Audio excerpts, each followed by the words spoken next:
por su presencia en este nuevo día del Congreso, el último día. Vamos a comenzar el día con un panel estupendo con unos destacados practicantes de arbitraje, la doctora Daniela Corchuelo, el doctor Carlos Alberto Paz, la doctora Carol Pastrana, el doctor Maximiliano Aramburu, y que nos van a hablar de los desafíos de la primera etapa del proceso. Los dejo entonces con la doctora Daniela Corchuelo, que es la moderadora, para que dirija su panel. Muchas gracias. Buenos días para todos, doctor Juan Pablo. Mil gracias por la invitación al comité. Me honra muchísimo moderar este panel titulado Los desafíos de la primera etapa del proceso arbitral. Digamos, por razones metodológicas, vamos a dividir este panel en 3 segmentos, uno que es muy introductorio y el más corto. En un segundo momento nos vamos a referir al alcance del análisis que debe hacer el tribunal arbitral para la admisión de la demanda y los efectos del auto admisorio, que es un tema que creo que en la práctica genera muchas inquietudes. Y el tercer segmento lo vamos a dedicar al amparo de pobreza. Entonces, empezando con este introductorio, quiero empezar con Carol, con una pregunta que yo creo que es legítimo hacerse y que tiene que ver con el nombre del panel, que es la primera etapa del proceso arbitral. Y es que todos sabemos que hasta el año 2002 se hablaba de la etapa prearbitral para referirse a ese conjunto de actuaciones que se surtían antes de la instalación del tribunal y que estaban a cargo del director del centro de arbitraje, incluida la admisión de la demanda, que era tal vez pues, de las actividades más relevantes de ese momento del procedimiento. Y también sabemos que no, perdón, con la sentencia de la Corte Constitucional C-1038 del 2002, esa etapa prearbitral desapareció. Y ahora con la ley 1563, pues en realidad la ley no se refiere a etapas del proceso arbitral. Entonces la pregunta para Carol es, ¿qué podemos entender o qué entiendes tú por esa primera etapa del proceso arbitral? Hola Daniela, muy buenos días, doctora Daniela. Al doctor Juan Pablo, muchísimas gracias por invitarnos. A mis copanelistas, el doctor Carlos Alberto Paz y Maximiliano Aramburu, muchas gracias por su compañía, por el día de hoy que vamos a charlar un ratico muy chévere, ya que previamente también estábamos aquí por fuera del en vivo hablando de cositas varias, pero para responder a tu pregunta, Daniela, creo que es muy importante. Lo primero es decirles que como directora en este momento no sabría qué hacer con tanto, si tuviéramos todavía esas funciones jurisdiccionales. Creo que es deber del árbitro ese estudio y ese análisis, ¿cierto? En esa primera etapa o esa primer estudio que debe hacer en su admisión, inadmisión o rechazo de la demanda. Yo en este momento dijera, si cambiara la norma de alguna manera, y creo que no lo voy a pedir porque cuando uno pide, de pronto se le concede, en algún momento las normas cambian, creo que definitivamente no es un tema que podría dársele a los directores de los centros. Creo que sería una responsabilidad gigante tener que realizar esa labor para absolutamente todos los trámites arbitrales. Sería una locura absoluta pensar que eso pasara en este momento.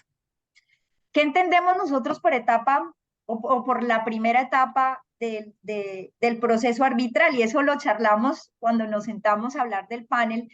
Y es, bueno, yo recuerdo en algún momento cuando estuve de estudiante en el diplomado de arbitraje, que a mí el docente me dijo, es que tenemos una etapa prearbitral del centro y una etapa prearbitral del árbitro, y luego ahí sí inicia el proceso arbitral con la primera audiencia de trámite. Entonces, eso lo pone a uno como a pensar muchas cosas, ¿no? Y bueno, digamos que ahora en el ejercicio ya desde la dirección de un centro y desde lo administrativo y desde el apoyo administrativo, pues nosotros nos tomamos las cosas tan en serio que yo sé que esto va a ser una opinión cero popular y no es una opinión ni técnica ni procesal, pero para nosotros la primera etapa del proceso arbitral empieza incluso cuando la persona va al centro a pedirnos asesoría. Y creo que esto lo tomamos muy a la ligera a veces y no lo entendemos y no lo llevamos como a la práctica, pero creo que desde los centros somos muy juiciosos en que, listo, todavía no hay una erradicación de demanda, pero puede existir probablemente una erradicación de una demanda. Y si yo no le realizo desde el primer contacto que tengo yo con esa persona que quiere ir a arbitraje, porque nos está pidiendo asesoría en la redacción de la cláusula compromisoria, porque nos está pidiendo el arbitraje como una forma o un método para solucionar sus conflictos. Desde ahí yo creo que empezaríamos a hablar de una primera etapa que no es un tema procesal, por eso les digo, es un tema más de los centros, pero creo que es el servicio y es la misión que nosotros tenemos, ¿no? Y eso por eso lo traigo a colación porque es muy importante, pues, digamos, tenerlo en cuenta, que es desde ahí, desde esa asesoría con las personas que nosotros empezamos a hacer arbitraje. Después de esto que viene, digamos, en esta primera fase, y la norma pues es súper clara en el artículo 12, ¿no? El proceso arbitral inicia con la demanda. Eso digamos que no tiene ninguna discusión.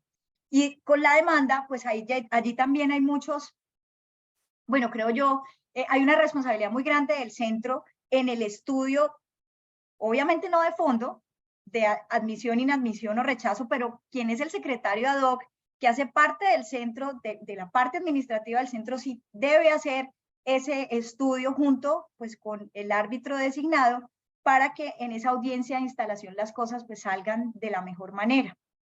Digamos que lo que hemos pensado desde el centro, yo trabajo muy bien en nuestro centro con la doctora Viviana y nosotras cuando nos llega una demanda arbitral lo primero que hacemos es sentarnos al estudio de la cláusula compromisoria. Y ese estudio nos lleva muchísimas cosas, ¿no? Porque en la interpretación se pueden dar, digamos, a cosas o se pueden dar, digamos, a comentarios de nosotras desde el centro, pero que por supuesto después los árbitros o los árbitros designados o el panel arbitral tendrá que revisar ya cuando esté revisando esa audiencia de instalación. Entonces, digamos que para entender bien esta primera parte, que yo le llamo prearbitral del centro, es desde la asesoría hasta la audiencia de instalación que el centro le entrega efectivamente pues todo el trámite arbitral. Nosotros hacemos una audiencia de instalación bastante seria, tratamos de estar presentes siempre las personas encargadas de arbitraje en el centro, hacemos un recuento de todo lo que ha pasado con el trámite o con la demanda arbitral desde el momento cero, y esto pues para que haya transparencia, para que la gente tenga más confianza en el método, para que pues vea que los centros no solamente estamos allí, como lo decía la 1038, Daniela, que no sé si lo recuerdes, para dar apoyo y hace labores de apoyo y actuaciones administrativas meramente para que la audiencia de instalación salga bien. Pues no es solamente eso, es mucho más que eso. Digamos que de fondo los centros tenemos una responsabilidad grandísima. Entonces, en esa primera etapa, que hace parte pues, de las obligaciones o de las funciones del centro, va hasta esa audiencia de instalación. Después sigue la etapa que yo le llamo prearbitral del árbitro, que iría hasta la primera audiencia de trámite cuando ya allí declare su propia competencia y allí ya pues empiecen a correr los términos, pero creería yo que esa primera etapa del proceso arbitral iría hasta ese momento. No sé si te respondí la pregunta. Gracias, Carol. Sí, y creo que sí puede ser impopular y entonces le voy a dar la palabra, no sé si primero a Maximiliano, a ver qué opina, particularmente de dos puntos, de si la etapa o esa primera etapa del proceso podemos decir que llega hasta la primera audiencia de trámite, si en general a la audiencia de trámite o en qué momento específico de la audiencia de trámite que tiene pues varios componentes, y a esa etapa prearbitral del centro a la que se refirió Carlos. Muchas gracias, doctora Daniela, al doctor Juan Pablo y al comité, pues y a mis compañeros de panel, mi agradecimiento también por esta invitación. Pues a mí no me parece descabellado hablar en un lenguaje, digamos, para entendernos de esa fase prearbitral del centro, porque efectivamente creo que hay unas actuaciones que van a tener algún impacto, alguna relevancia.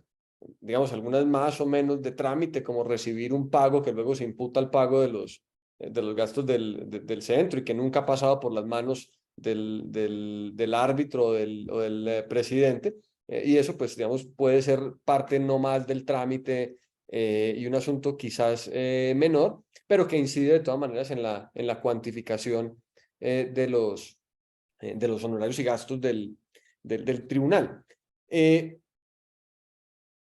cuanto a cuál es el punto hasta el que va, pues la pregunta que hace Daniel es muy comprometedora. Es decir, si es hasta el momento del inicio de la audiencia o hasta algún momento dentro de la audiencia. Eso de fragmentar el acto procesal que es la audiencia en los diferentes autos que se pueden dictar dentro de ella o en los diferentes momentos que están allí señalados, pues no es conceptualmente fácil. Es decir, cuando la ley 1563 o las normas procesales, digamos, ordinarias o de justicia permanente, fijan una audiencia como el límite para hacer algo, normalmente es el comienzo de la audiencia. Fíjense que así incluso están algunos reglamentos de centros en cuanto al momento para la reforma de la demanda, etcétera. Así que es bastante difícil conceptualmente decir, no, la audiencia se fragmenta y la etapa va hasta la mitad de la audiencia. Entonces, si la audiencia es a las 8:30, la etapa prearbitral o la fase inicial o la primera etapa fue hasta cierta hora de la audiencia y a partir de ahí comenzó la cosa. Fíjense que aquí hay un asunto que tiene que ver un poco también con una, lo digo sin ningún ánimo peyorativo, con alguna exquisitez procesal de cuándo empieza el proceso, es decir, cuando ya está trabada la litis, digamos en términos carnelutianos, para los más aficionados al procesalismo italiano, o si es en otro momento anterior o posterior, si es la presentación de la demanda y entonces todos los trámites previos son de carácter administrativo, o si son de carácter judicial o equivalente a judicial por ser arbitral. Entonces, eso de fragmentar una audiencia y decir, la mitad de la audiencia se hizo con funciones de esa primera etapa, a mí me parece bastante complicado conceptualmente, pero soy capaz de reconocer que pueden ser mis limitaciones cognitivas las que no separan, en las que no pueden separar la audiencia, aunque entienda las fases, las que no me permiten decir que llega hasta cierto momento de la audiencia una fase y a partir de allí comienza la otra. Entonces si yo tuviera que jugármela, de alguna forma diría la primera etapa del proceso arbitral o la etapa inicial, diría hasta el momento en que comienza la primera audiencia de trámite, pero eso al mismo tiempo tiene un problema. Es que si al final el tribunal termina diciendo que no hay competencia, la segunda etapa o el trámite arbitral duró apenas minutos. Ese sapo conceptual, digamos que me lo trago con un poquito más de facilidad. Entonces yo creo que se lo pasamos al doctor Carlos Alberto. A ver si lo resuelve. Doctor, cuéntanos usted qué opina. ¿Hasta Gracias, dónde doctora llega la Daniela. primera etapa? Y sobre todo, si es con el inicio de la audiencia, de la primera audiencia de trámite, y resulta que el tribunal se declara sin competencia, entonces efectivamente duró 1 minuto, 1 hora, 2 horas esa continuación o esa segunda etapa del procedimiento. No nos vaya a Gracias, doctora Daniela. Muy buenos días para todos, doctor Juan Pablo, compañeros panelistas y a quienes nos ven a través de las redes. A ver, yo parto de algo totalmente diferente. Yo pienso que el conflicto que se suscita acá es en la primera audiencia de trámite. Yo creo que seguimos todavía antes en el decreto 1818 del 98. Yo creo que aquí no hay primera etapa y aquí no hay segunda etapa. El doctor Massimiliano decía ahorita, ¿cuándo hay proceso? Y nos remitía a nosotros allá a la Escuela de Italia de Carneluti. Yo demandé ese artículo 12 de la ley arbitral y la Corte lo decidió mediante sentencia C765-2013. Yo pienso que no hay dos etapas. Yo pienso que el proceso, como lo dice la norma, equivocadamente, porque es un tema de legalidad, eso lo dijo la Corte Constitucional, comienza desde el mismo momento en que se instala el tribunal arbitral. El centro de arbitraje tiene una función administrativa y el centro de arbitraje la única función que tiene es revisar que exista la cláusula. Ir más allá de que si esa cláusula es o no es, que si está o no está, yo creo que eso no es competencia del centro. Yo creo que tenemos que ir evolucionando porque es que ya llevamos 2002 hasta acá, donde la Corte ya definió ese conflicto en mi sentido. Integre el tribunal y el panel arbitral es el que decide. Vuelvo, insisto, independiente de que si hay proceso o no hay proceso, para mí no hay proceso. Para mí es cuando se traba la relación jurídico-procesal. Si nos volvemos mucho más atrás, el maestro Eduardo J. Couture decía que el proceso es un contrato. Entonces, pero ya esos son aspectos que no tienen que ver en la práctica, como hablábamos ahorita. En la práctica es totalmente diferente. Yo creo que este conflicto se va a solucionar cuando reformemos de la primera audiencia de trámite que empieza el proceso.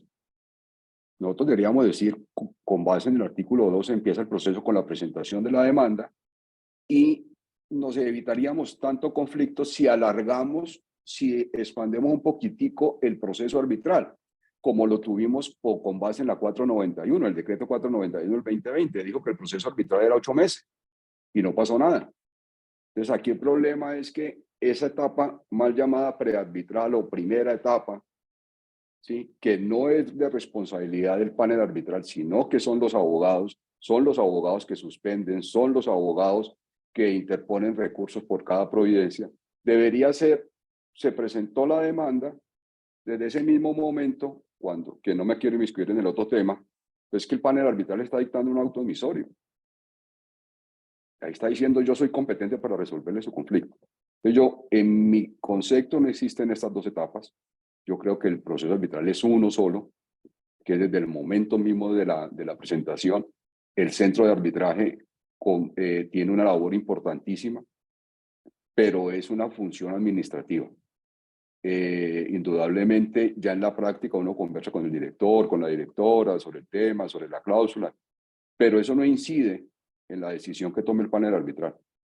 ¿Sí? El centro cumple una función administrativa y no más. O sea que yo creo que si de pronto modificamos el término del proceso arbitral, nos quitamos todo este conflicto que seguiremos hablando por varios años mientras no se modifique la 1563 de primera etapa a segunda etapa, que el proceso empezó, que si tenemos competencia o no tenemos competencia. Es que cuando yo cuando yo le admito que le estoy diciendo, que es que yo soy competente. Para mí no hay ni primera ni segunda etapa, para mí hay un solo proceso. ¿Sí? Es poner en movimiento el órgano jurisdiccional para que me resuelva mi conflicto. Y mire lo importante de eso, si yo presento la demanda, le estoy diciendo ya, resuélvame mi conflicto. Y es el mismo panel arbitral que desde el inicio le dice a usted que no, o le dice a usted que sí, porque en la integración en la instalación le pueden rechazar la demanda. ¿Y qué pasó ahí? ¿No hubo un acto jurisdiccional? Claro que sí. ¿Por qué? Por expresa delegación de las partes al panel arbitral que está en ese momento tomando la decisión. Yo creo que solucionaríamos colocando 2 meses más y desde el inicio, desde acá, no desde la primera de trámite. Muchas gracias. Bueno, pues tenemos ahí varias aproximaciones a este tema introductorio que sin duda pues es más teórico, pero que tiene unas implicaciones prácticas, como lo anotaba el doctor Carlos, por ejemplo, en la duración del proceso. Pasamos al segundo segmento y vamos a aterrizar en un tema que alcanzó a mencionar que tiene que ver con el auto admisorio. Y aquí creo que vamos a tratar de dilucidar o al menos dejar dudas, la aproximación contraria sobre situaciones que yo siento que en la práctica generan muchas dudas para los litigantes y por supuesto también para los árbitros, relacionadas, insisto, con el auto admisorio. Y empiezo en este segmento con Maximiliano, hablando de esa decisión de admitir, inadmitir o rechazar. Y la premisa es la siguiente: el artículo 20 de la ley 1563 dice que sin perjuicio de lo que más adelante habrá de decidir el tribunal sobre su propia competencia en la primera audiencia de trámite a la que nos hemos referido, en la audiencia de instalación le corresponde al tribunal decidir si admite, inadmite o rechaza la demanda. Y dice que esa decisión se debe tomar conforme al Código de Procedimiento Civil, que sabemos pues ya la referencia la debemos entender como Código General del Proceso. A renglón seguido, ese artículo 20 dice que el juez debe rechazar la demanda cuando no se haya acompañado con ella la prueba de la existencia del pacto, salvo en el supuesto de lo que se conoce por algunos doctrinantes como el pacto ficto. Y entonces, con esa remisión del Código General del Proceso, pues nos tenemos que ir al artículo 90 del Código General, que dice que el juez rechazará la demanda cuando carezca de jurisdicción o de competencia o cuando esté vencido el término de caducidad para instalarla. Es decir, nos da dos supuestos de rechazo de la demanda. Entonces, la pregunta, que sé que no es fácil, pero pues ahí va, es ¿qué aplicación tiene en términos prácticos o deberían tener esas dos causales de rechazo que están previstas en el artículo 90 del Código General del Proceso en el arbitraje? ¿Y por qué la pregunta? Porque creo que no es un secreto que en la práctica, pues la mayoría de los paneles arbitrales, o esa ha sido mi experiencia, pues dicen que ese no es un asunto que se deba debatir con ocasión de la admisión de la demanda, sino que es un asunto que está reservado para la primera audiencia de trámite. Entonces, si eso es así, y si la jurisdicción solo puede ser decidida en la primera audiencia de trámite, entonces, en últimas, ¿qué circunstancias distintas a la falta de prueba del pacto arbitral darían lugar al rechazo? ¿Y qué efecto práctico tendría la remisión que hace el artículo 20 de la Ley 1563 al artículo 90 del Código General del Proceso? Cuando estábamos discutiendo esto en nuestra reunión previa, yo decía que no me toque, porque es una de las preguntas que si uno le toca, pues, diga lo que diga, sale magullado. Entonces, desde aquí salgo a comprar la lotería. Es una pregunta, yo creo que realmente muy difícil.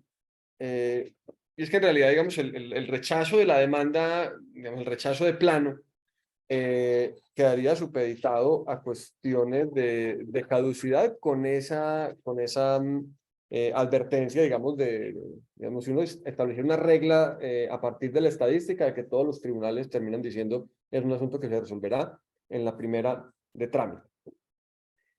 Con el problema de que si esto es una primera fase, una fase en la que los árbitros no tienen en estricto sentido competencia, con la opinión del doctor Carlos Alberto de que sí hay algo de competencia ahí, uno diría que una competencia ad hoc, una competencia limitada, una competencia funcional para algo, pues estaría alguien declarando una caducidad de una acción, un tribunal declarando una caducidad de una acción sin jurisdicción en estricto sentido y sin competencia. Y posiblemente con efectos o con la pretensión de que esa declaración de caducidad tenga efectos incluso de cosa juzgada, con la pretensión al menos, porque eso, digamos, podría terminarse haciendo valer en un eventual litigio judicial posterior o desplegando efectos jurídicos. Y eso me parece bastante problemático y creo que ese es uno de los efectos importantes de tener determinado qué es la primera etapa y qué efectos tiene, porque esa competencia funcional digamos, está un poquito, diría, limitada, aunque me dio la sensación en la respuesta anterior del doctor Carlos Alberto que no está muy limitada en su opinión, al parecer. Y eso querría decir que el rechazo de la demanda queda supeditado al no cumplimiento de los requisitos formales o a casos poco probables. Yo pues no conozco ningún caso, pero seguramente debe haber, como el del derecho de postulación cuando es necesario, salvo en los casos digamos, de arbitraje social.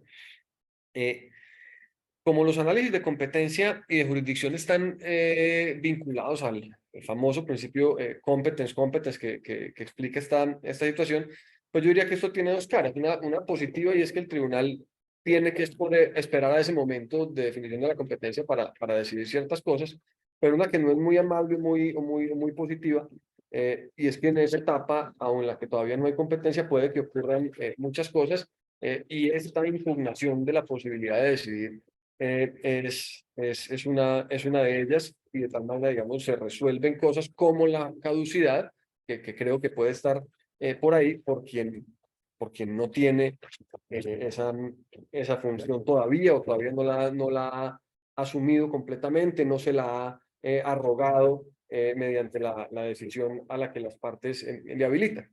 Pero incluso diría que hay unos casos que están en el límite, que pegan en el palo pues, de la definición, que están entre la ausencia de pacto y la determinación acerca del alcance de un pacto que sí existe. Y eso plantea el problema de que no se ha resuelto todavía si hay un pacto o no. Ya en ese momento se pueden haber tomado decisiones en relación con, por ejemplo, llamamientos en garantía, con amparos de pobreza, de lo que hablaremos más adelante, etcétera. y no está claro si es un asunto de que hay pacto o no hay, el pacto tiene alcances limitados. Voy a poner un ejemplo, pertenece a un proceso que está actualmente en curso, entonces no podré decir mucho, yo estoy en calidad de parte, no tengo los deberes de reserva que puedan tener otros sujetos, que son los pactos arbitrales que están incluidos, por ejemplo, en reglamentos de propiedad horizontal.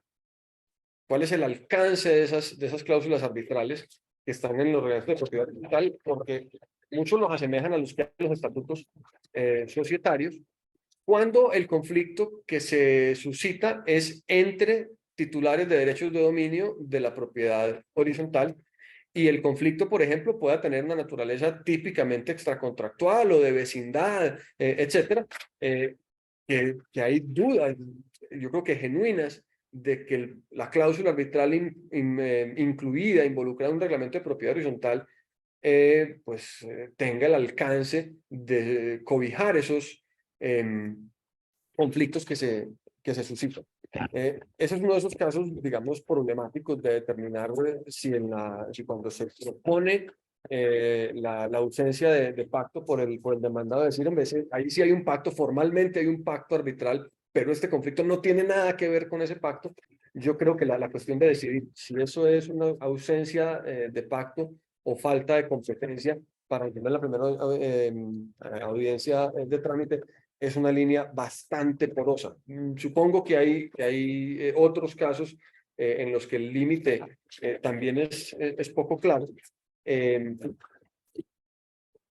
Y pues en últimas, para responder después de este pequeño excurso, yo diría que en realidad el rechazo de la demanda, si se toma la regla, digamos, de prudencia, principio de precaución arbitral, diríamos, para congraciarnos con el ambiente, ante la duda, abstente, pues si se aplica esa regla y nos vamos hasta la primera audiencia de trámite, prácticamente quedaría para temas como la caducidad, con problemas como el que advertí, o para los no cumplimiento de requisitos puramente formales, con los riesgos y peligros que están de sobra advertidos en la práctica judicial o de justicia permanente de qué son requisitos formales o cómo se interpretan, con la laxitud enorme con la que se interpretan los requisitos formales en muchos despachos judiciales. Bueno, el tema está espinoso, entonces para no dejar a Maximiliano solo con la respuesta, pasemos a la opinión de los demás. Carol, ¿qué opinas, de la exposición de Maximiliano y pues en general de la pregunta? ¿Por qué se podría rechazar una demanda? ¿Se puede por falta de jurisdicción, para darle como efecto práctico a la remisión que hace el artículo 20 de la ley 1563 al Código General del Proceso? Estoy absolutamente de acuerdo con el doctor Maximiliano. Creo que, y lo hemos tenido en el centro de Bucaramanga, hemos tenido casos donde tenemos árbitros que son bastante arriesgados y han rechazado de plano la demanda, incluso en la audiencia de instalación, pues en la audiencia de instalación, por temas como caducidad. Pero es una caducidad que claramente se da después de un estudio profundo, ¿no? De una situación evidente, que está clarísimo que la acción ya caducó y que después del estudio, pues, en este caso fue una árbitra, rechazó la demanda de plano, y pues para nosotros fue también como en el centro, bueno, vamos, porque podemos ser arriesgados, creo que cuando vamos con pies de plomo y cuando vamos con la acción debidamente estudiada, digamos que se toman todos los elementos que se tienen en la demanda y se hacen las cuentas y demás para saber que efectivamente hay una caducidad que se aplique, pues creo que es válido, ¿no? Yo lo dejaría para la siguiente etapa realmente. Considero que, no obstante, la economía, de todas formas procesal, la celeridad que le debemos dar nosotros a las partes, digamos que tenemos ahí una responsabilidad bien grande también con la parte de para qué nos vamos más adelante si al final yo sé que esto se va a ir en caducidad, ¿cierto? ¿Para qué me espero? Y si tomo la decisión desde el primer momento, es decir, en la audiencia de instalación, pues lo voy a hacer. Entonces creo que, salvo pues que tenga yo estos pies de plomo y este análisis probatorio realmente, y que me dé la demanda pues todas estas características para entender, o esta situación tan evidente para entenderlo como tal, lo haría definitivamente por esa causal, que es el de caducidad. El tema de jurisdicción, yo aquí me voy a poner también un poco espinosa, pero también lo haría, digamos, en casos tales como, y alguna vez conocí una demanda donde se solicita al señor árbitro el libre mandamiento de pago. Así tal cual, ¿no? Y en la segunda pretensión se le solicita al señor árbitro que se condene en los intereses por esos primeros, era un tema de arrendamiento, de cánones de arrendamiento. Entonces yo digo, creo que en este momento uno podría decir en la audiencia de instalación, venga, yo aquí no voy a ser competente, ¿no? Entonces no sé si tal vez rechazarla allí, ¿no? Por el tema de la materia, o dejarlo obviamente para esa audiencia en donde se declare la competencia, y pues yo como árbitro puedo decir, como árbitra puedo decir, no, pues aquí no tengo ninguna competencia porque es un asunto absolutamente ejecutivo, ¿no? Y pues no puedo, por la materia no puedo estar decidiendo sobre estos asuntos. Pero hemos tenido, y esos son los asuntos, doctor Paz, que su merced lo decía en la pregunta anterior, que el centro era meramente administrativo, y fíjese con las cosas con las que nos toca lidiar, digamos, en el día a día, ¿sí? Que es mucho más de pronto que simplemente designe los árbitros y pásenos la cláusula, mire a ver si tiene cláusula compromisoria y pásenosla a los árbitros, porque es un poquitico, se va un poquitico más allá, ¿no? Bueno, para meterle más picante a la pregunta antes de oír la opinión del doctor Carlos, yo creo que un tema que entra en juego ahí en esa, pues en esa decisión de que se puede decidir, valga la redundancia, en la audiencia de instalación y que se deja para la primera de trámite, yo creo que el tema del tiempo que transcurre entre la instalación y la primera de trámite es bien relevante, pues porque eso se puede alargar mucho si hay reforma de la demanda de reconvención, reforma de la demanda de reconvención, y bueno, y todas las vicisitudes que ya todos conocemos. Y un tema aún más crítico, que aunque no es mi posición porque estoy del otro lado, pero creo que el tema de los honorarios del tribunal también es un tema que hay que considerar. Y es que pasa un año que el tribunal básicamente está trabajando, leyendo demandas, admitiendo la reforma, o sea, haciendo todas las gestiones, todas las vueltas. El desgaste de las partes también es increíble para llegar a la audiencia y decidir que no hay jurisdicción. Entonces, bueno, ahí le dejo ese ingrediente adicional a ver qué opina el doctor Carlos Alberto. Gracias, doctora. Pues para no dejar en el tintero lo que la doctora Carlos manifestó ahorita. A ver, el centro como tal, sí, indudablemente tiene un papel muy importante, pero es un papel administrativo. O sea, increíble, parece tenaz que le presenten y que le pidan mandamiento de pago y nombre de los árbitros, déselo a los árbitros y los árbitros toman la decisión. ¿Qué podemos hacer los árbitros? Pues decir, oiga, doctora Carlos, tenaz, ¿cierto? Si ese abogado, ¿cómo pidió mandamiento de pago? Y ya, listo. Entonces, yo creo, y frente al tema central es, si nosotros nos vamos al artículo primero del Código General del Proceso, en mi sentir, el Código General del Proceso soluciona muchísimos conflictos, porque dice que el Código General del Proceso, ¿en dónde aplica? Civil, comercial, agrario, familia, con las entidades que cumplan funciones jurisdiccionales y los particulares que tengan función jurisdiccional. Entonces, si partimos de allí y nos vamos al artículo 116 de la Constitución, pues ¿por qué tenemos jurisdicción? Porque las partes nos habilitan. Desde el mismo momento en que las partes nos habiliten, si no hay habilitación de las partes, nosotros no podemos hacer absolutamente nada. ¿Listo? Entonces, ese tema de falta de jurisdicción, yo creo que no se presenta en ningún caso, ni en arbitraje, ni en la vía ordinaria. Porque es que la jurisdicción es una. La función pública de administrar justicia encabeza los órganos del Estado. Y acá nosotros, por el artículo 116, como particulares, podemos administrar justicia. De ahí que sería bueno, doctor Juan Pablo, para otro panel, es que el conciliador, en mi concepto, no administra justicia. Jamás administrará justicia. Él es un tercero que está en el medio ahí y se rasgan las vestiduras porque dice que el 116 lo dice y que yo avalo, pero si las partes no quieren, no puede pasar nada. Entonces, siguiendo ese rotero es la 1563 que nos dice, oiga, revisen primero que exista pacto arbitral. Si no hay pacto arbitral, pues no hay nada. Entonces, nombre los árbitros o instale el tribunal y los árbitros, mira, aquí no hay pacto, fuera. Ahora bien, como el artículo 20, como la doctora Daniela nos dice, nos remite al Código General del Proceso, pues aplicamos el Código General del Proceso por expreso mandato, porque el artículo primero nos dice, si no hay norma especial, usted me aplica a mí, dice el Código General del Proceso. Entonces, en la 1563, si hay norma especial, frente si no hay pacto, rechace la demanda. Ahora, como nos remitió al 20, pues vámonos a la caducidad. Si la caducidad en determinados eventos yo creo que está de bulto, simplemente es contar. Indudablemente hay unos procesos que hay que profundizar un poco más, pero uno puede rechazar porque estoy de acuerdo con la doctora Carol. ¿Qué busca el justiciable? Justicia. Acceso a la administración de justicia. Entonces, si a mí me dice un panel arbitral en la instalación, hombre, qué pena, Pepito, pero es que hay caducidad, no se ponga a gastar plata, no se ponga a gastar tiempo, no se ponga... Pues yo creo que es mejor. Yo tuve un caso como árbitro único aquí en Cali, hace muchos años, yo rechacé por caducidad. El abogado muy querido que después de unos 6 años volvió a hablarme, pues estábamos en un diplomado, entonces me saludó, entonces ahí me volvió a hablar, no obstante haber hecho alusión a que yo le había rechazado el tribunal arbitral. Se fue a la justicia ordinaria, el juez civil del circuito lo rechazó por caducidad y nos entuteló.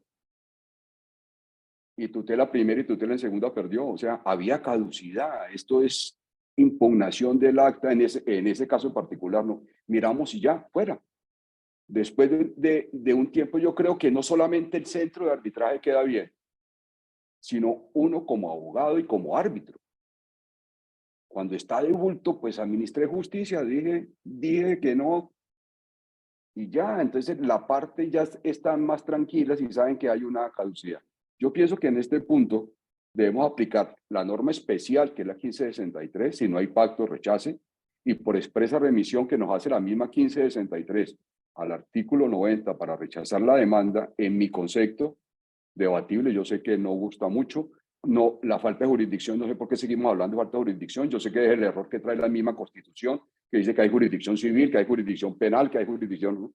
Ya sé que el doctor Maximiliano me va a decir que por allá el doctor Eduardo Lacoture, y bla, sí, me ha remitido otra vez a la escuela italiana también de Carneluti, pero es que jurisdicción es una sola, jurisdicción es una. ¿Por qué nos complicamos nosotros con decir jurisdicción civil, jurisdicción penal? ¿Qué tiene el juez? Competencia. ¿Qué no tiene? No tiene competencia para dirimir ese conflicto. Por eso, en el caso de la doctora Carol, que como ahí está, libre mandamiento de pago. No fregues que yo no soy competente para eso. ¿Tengo jurisdicción? Sí, claro. Claro, porque ustedes parte me delegaron. Yo puedo administrar justicia y voy a tomar una decisión. ¿Y cuál es la decisión? Que rechazo.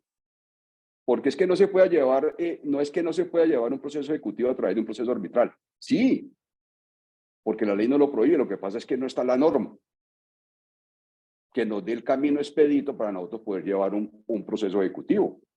¿Sí? El ejecutivo que lo han presentado, el trámite del proceso ejecutivo, creo que 2 veces ha fracasado, no avanza más. Sí, hace muchos años, cuando todos malos recuerdan que estuvimos en Cartagena, donde se hizo una exposición sobre el proyecto de ley, está el maestro Hernán Fabio también. Entonces, pues de una rechazo. Yo pienso que no son incompatibles. 1563, Código General de Proceso, por expresa remisión. Y jurisdicción, siempre tendremos jurisdicción. Siempre. Lo que no tenemos es competencia.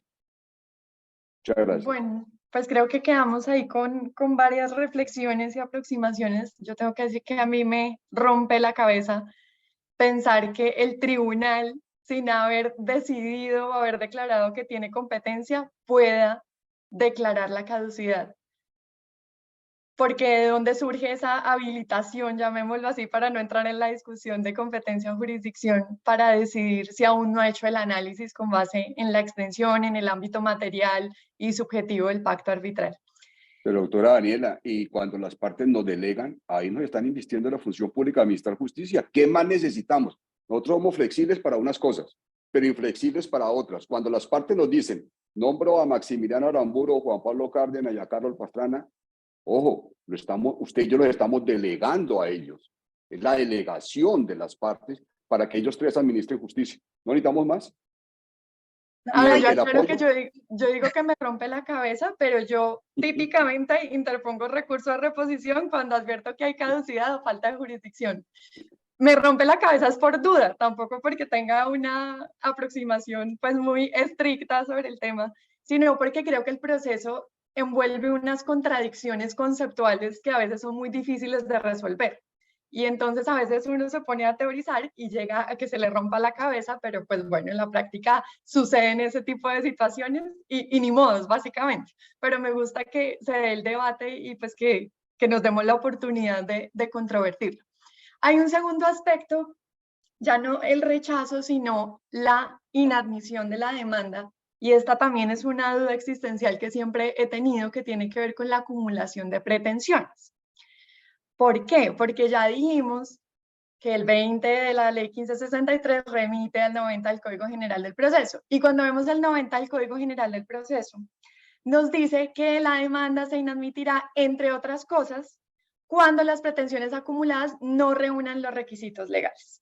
Y entonces uno se va a ver, bueno, ¿y qué es eso de que las pretensiones acumuladas no reúnan los requisitos legales? Y entonces llega al artículo 88 del Código General del Proceso, que establece que la acumulación de pretensiones es posible siempre que las pretensiones no se excluyan entre sí, salvo que se propongan como principales y subsidiarias.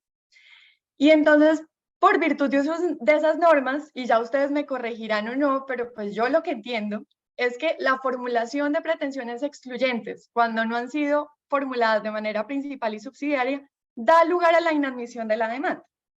Pero entonces vienen de nuevo estas reflexiones que impone la práctica, y es, ¿será que el juez, vía inadmisión de la demanda, le está haciendo el favor al demandante de corregirle la demanda cuando le quedaron mal acumuladas? Y les pongo un caso súper cotidiano. Pidió actualización e intereses de mora respecto del mismo valor, de la misma condena y el mismo periodo. ¿Será que el tribunal motu propio puede decir, no, inadmito la demanda porque me está pidiendo dos cosas que no se pueden acumular y eso ya está escrito y está decidido en la Corte Suprema, en toda la jurisprudencia? ¿O será que solo lo puede hacer si hay recurso de reposición de la parte contraria, que por la razón que sea y el incentivo que sea, levanta la mano y dice que están indebidamente acumuladas las pretensiones?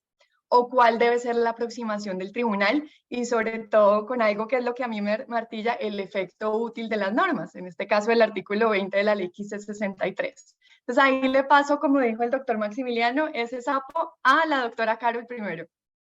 Que de verdad es un gran tema, ¿no? Nosotros en el centro hemos visto inadmisiones por este tema, varias. Yo creo que el panel arbitral o el tribunal pues está como en todo su derecho de organizarse, ¿no? Y de que le den también y que le entreguen la demanda pues de la forma más clara posible. Quisiera yo entender que cuando conduce pues o se da esta inadmisión por tema de indebida acumulación, pues definitivamente es porque no cumple, y lo dice pues el artículo, lo dice claramente, ¿no? Cuando no están debidamente acumuladas, pues hay una inadmisión, ¿cierto? Entonces, o bueno, podría darse la inadmisión, y creo yo que es una oportunidad grande que tiene el mismo panel arbitral para organizarse, para ir saneando como estos temas de proceso desde ahí. Creo que no tanto como ayudarle al demandante, porque podría pensarse, pero creo que también es una ayuda para el demandado, ¿no? O sea, es una forma de llevar bien el proceso. Gane o pierda, yo necesito es que mi tribunal me estudie bien, que la demanda esté bien y que luego la contestación esté bien, y ahí vamos, y que se falle en derecho al final, ¿no? Y esa justicia o esa administración de justicia, como lo hablaba ahorita el doctor Paz, pues definitivamente es lo que quieren las partes. Y si podemos dar todos un poquito, yo soy muy conciliadora, ¿no? Para dar todos un poquito en el proceso, así sea obviamente el tema procesal es de esquina a esquina, pues creo que le permite a ese tribunal organizar de alguna forma, sanear de alguna manera, empezar a entender como la demanda como debería ser. Yo inadmitiría por este sentido de no estar pues con todas las prerrogativas que señala no la norma, pero sí que sean varias solicitudes a la vez, que existan nexos entre ellas, que tengan la misma causa o el mismo objeto, que tengan comunidad probatoria. Yo creo que esto le permite también al tribunal llevarse mucho mejor, gestionarse mucho mejor. Esa es como mi posición. Bueno, gracias, doctora Carol. Doctor Carlos Alberto, ¿usted qué opina? Gracias, doctora. Yo, más que inadmitir, haría uso de los poderes que tiene el árbitro, pues, establecidos en el Código Penal del Proceso del juez. El árbitro puede pedir explicaciones y puede pedir aclaraciones. Entonces, más de que emitir una providencia susceptible de reposición y que cause malestar, entonces, antes de admitir o inadmitir, se le pide a la parte, oiga, hombre, aclare un momentico, usted está pidiendo 100 pesos, está pidiendo corrección, está pidiendo intereses. De hecho, en varios paneles, en varios trámites lo he hecho y nos ha ido bien con las partes presentes, ¿no? Oiga, Pepito, usted está pidiendo esto al fin, ¿para dónde es que va? Porque, vuelvo e insisto, y de acuerdo con la doctora Carol, oiga, usted me está pidiendo justicia, yo le voy a dar justicia, pero aclárame pues porque es que no sé para dónde vas. Estás pidiendo una cosa, me estás pidiendo otra y como que no, pero el demandado está allí. Entonces ya el demandado, esto es más o menos como un control de legalidad. El demandado y el demandante están ahí, yo le digo, oiga, usted está pidiendo esto, pero a la vez esto al fin, ¿qué, hermano? ¿Sí? Entonces cuando él corrige, ya el demandado sabe, una vez notificado, sobre qué se va a pronunciar. Yo diría que más que inadmitir, y le está hablando un procesalista, pues más que dictar un auto para que no lo recurran y todo el buen, pues le pido una aclaración para que podamos adelantar muy bien el proceso, que en última, vuelvo e insisto, es lo que quieren los justiciables. Sí, gracias. Bueno, Maximiliano, opiniones. Y yo insisto en algo y te paso ese añadido a la pregunta, y es como la percepción de que el tribunal, perdónenme la expresión tan corriente, pero le esté arreglando el caminado al demandante, que esa es la percepción desde el punto de vista del demandado, y le quitan a uno el placer y el gusto de decir que es que están mal acumuladas las pretensiones. Pero sabes que se le puede ir mal, porque incluso haciéndolo bien, le puede ir peor y puede ser mejor para el demandado cualquier cosa. O sea, creo que aquí puede pasar lo que sea. Pues yo pienso que, digamos que aquí me meto con parte con otra cosa que teníamos pensado hablar hoy, y lo digo a partir de lo que acaba de decir el doctor Paz. Yo sí creo que el tribunal arbitral le vendría muy bien una fase de fijación del litigio que formalmente no tiene, ¿no? Que formalmente no aparece, que sí apareció en el Código General del proceso, para al menos tener un espacio en el que se puedan subsanar ese tipo de cuestiones. Yo creo, por ejemplo, que el principal problema de la acumulación de pretensiones debida o indebida en materia arbitral está en que haya pretensiones que son acumulables en el Código General del Proceso, pero que no estarían cubiertas, por ejemplo, todas por un pacto arbitral, y que presenta un problema para el proceso arbitral. Es decir, que técnicamente parezcan bien acumuladas, pero que algunas de las acumuladas no tienen cobertura por el pacto arbitral. Mismos sujetos, indirectamente conectadas o alguna forma, digamos, imaginemos las posibles mezclas de los ingredientes de la acumulación de pretensiones, pero que quedan por fuera de aquello en lo que consiste el pacto arbitral que se haya tomado, y eso nos plantea un problema. Es un problema de acumulación de pretensiones o de competencia. Y se resuelve, por lo tanto, en el auto inadmisorio o en la primera audiencia de trámite. Y yo la verdad es que no tengo nada claro. Es decir, no me ha tocado ningún caso. Creo que en ese día, cuando le llega un caso, pues la audiencia debe comenzar por una repartición de valeriana para el panel arbitral, como para que se lo tomen con calma y tratar de establecer si se trata de un asunto de otro, porque creo que genuinamente no es fácil. De tal manera, pues que no sé si es no soy capaz de afirmar con contundencia si el tema de acumulación de pretensiones es siempre un tema de fondo.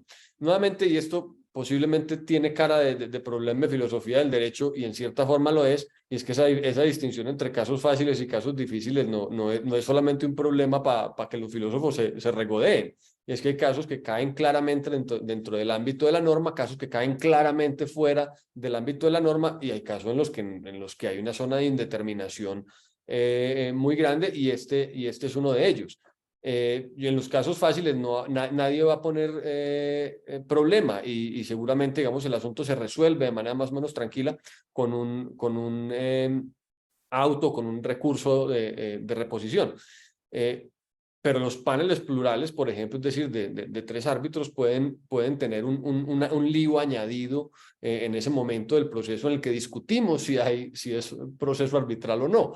¿Qué pasa si hay un salvamento de voto en ese momento de si las pretensiones están indebidamente acumuladas? Realmente podríamos decir que es un asunto de mera forma a esos efectos. Eso no tiene una incidencia luego en la competencia, en lo que ha de resolverse de fondo. Yo honestamente creo que el asunto no es fácil. Aquí digamos que el sapo todavía no sé si se puede o no tragar, porque no sé ni siquiera cómo cocinarlo. De acuerdo, menos mal anunciamos al principio que íbamos a quedar con muchas dudas, porque creo que están quedando muchas dudas y vemos como problemas que parecen sencillos, como admitir la demanda y que es tan cotidiano pues en el quehacer de los árbitros, pues tienen tantas implicaciones. Y por ejemplo, ese ingrediente de si involucra una decisión de competencia o no, el tema de la acumulación de pretensiones. Vuelvo contigo, Maximiliano, con un tema y creo que nos vamos escalando el nivel de complejidad, y es ¿cuál es la función del autoadmisorio en el arbitraje? Y la pregunta es muy actual porque digamos que es un tema que se está debatiendo en general en el derecho procesal y se ha discutido, por ejemplo, en el foro del Instituto Colombiano de Derecho Procesal, y es, ¿será que se debería eliminar del procedimiento, o sea, ya no solo del arbitraje, sino en general del procedimiento, la figura del autoadmisorio? Y me gustaría también que elabores sobre si se elimina, qué pasa, en qué quedamos, cómo funciona y cuál sería la dinámica del proceso. Yo creo que aquí hay algo parecido, efectivamente, digamos, a lo que se ha discutido en materia judicial en relación con el Código General del Proceso, y es cuáles son las funciones que debe cumplir ese autoadmisorio. Yo, pues, digamos, he manifestado públicamente mi enemistad, sobre todo con el auto inadmisorio. No tanto, diría que no es una enemistad en sí misma conceptual con el tipo de auto, sino por las fronteras que tiene, y que, digamos, que se ha evidenciado que la laxitud de la inadmisión en algunos despachos judiciales da lugar a algunos, diría, poder calificarlos claramente como abusos. Yo he conocido autos inadmisorios que tienen más numerales que causales el código. Literalmente no es una exageración, es anécdota, no existe.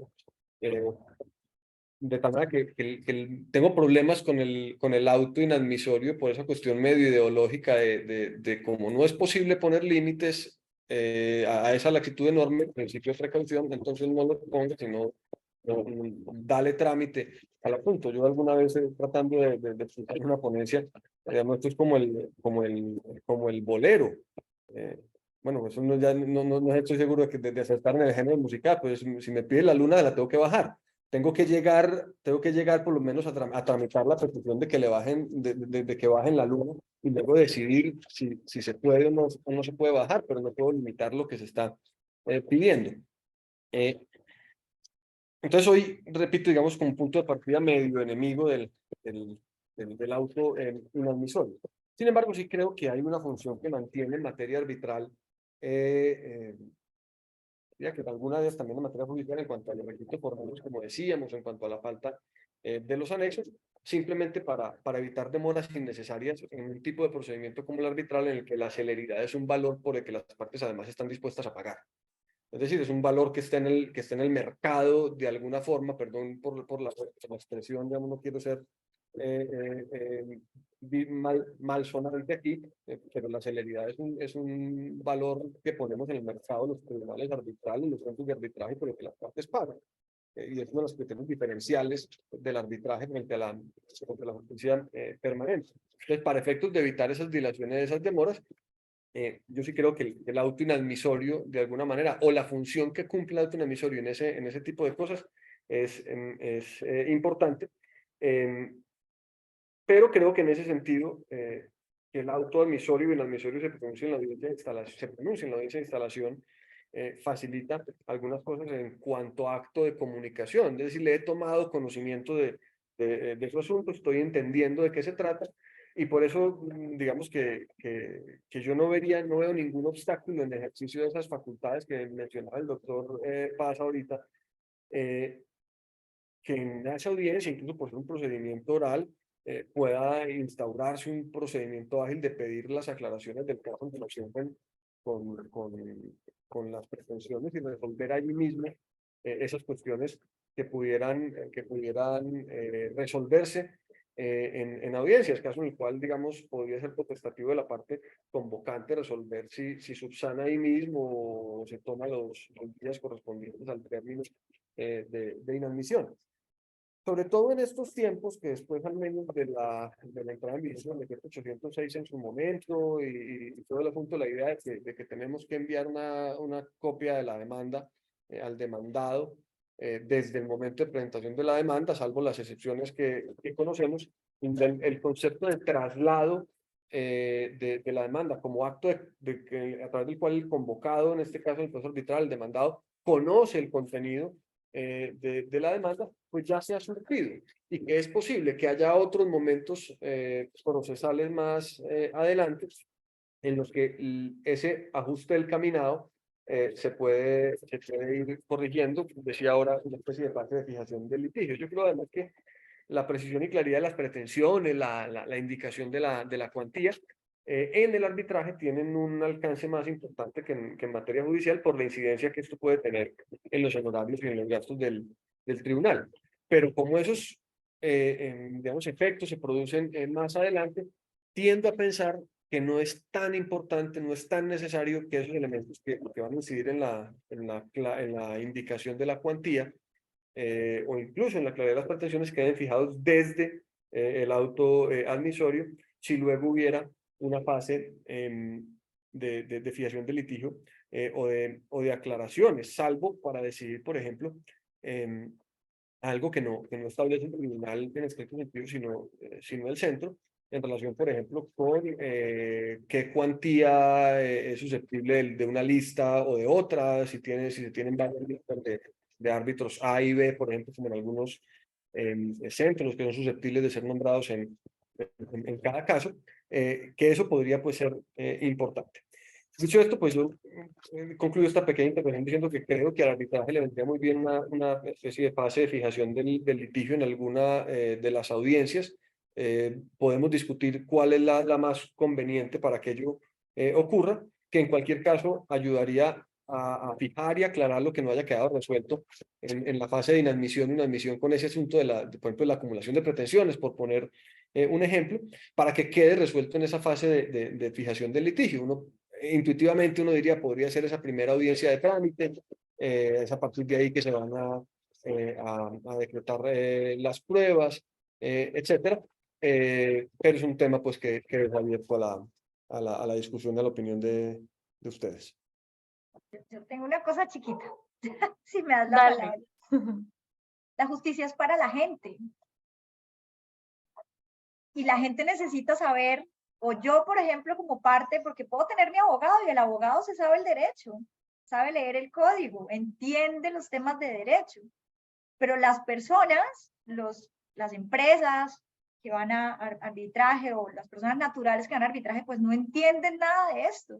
Y yo creo que el auto admisorio sí nos ayuda, o por lo menos esta etapa nos ayuda a decirle a las partes, hola, leí tu demanda, viene con los requisitos formales, tu abogado lo está haciendo bien, ¿no? Le da un poco de confianza a la gente.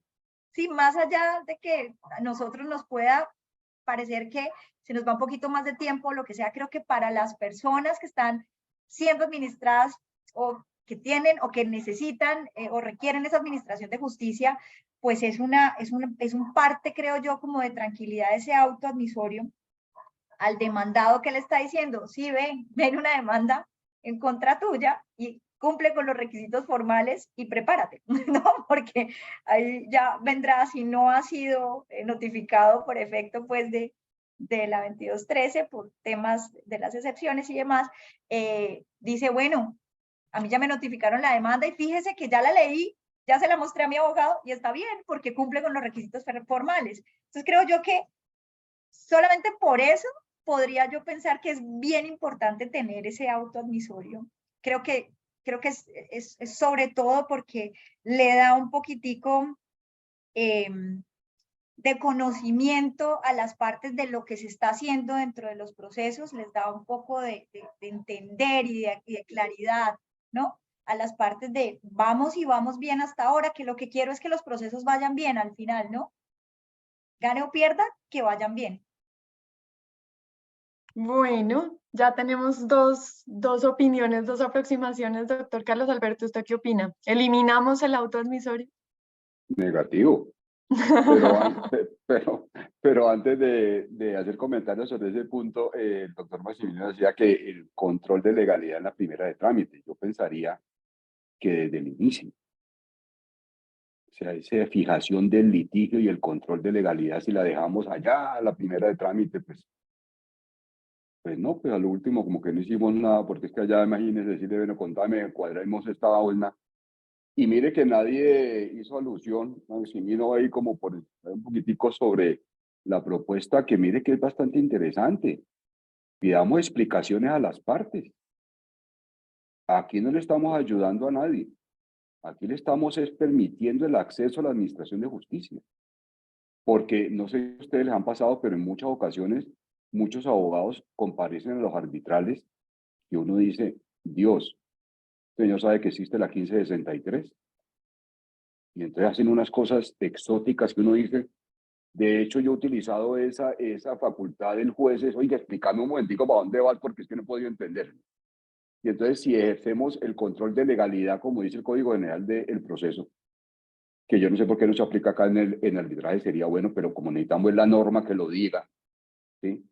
Porque un tema interesante también, que creo que más adelante lo vamos a tocar, es la sentencia anticipada, como en la ley arbitral no lo dice, entonces no, esto no existe. Pero por supuesto es que es un mandato del artículo primero. Pero bueno, volviendo al tema, el auto emisorio sí hay que dictarlo, porque es que la primera vez que le dice usted a las partes, oiga, yo le voy a estudiar su caso, ¿no? ¿Sí?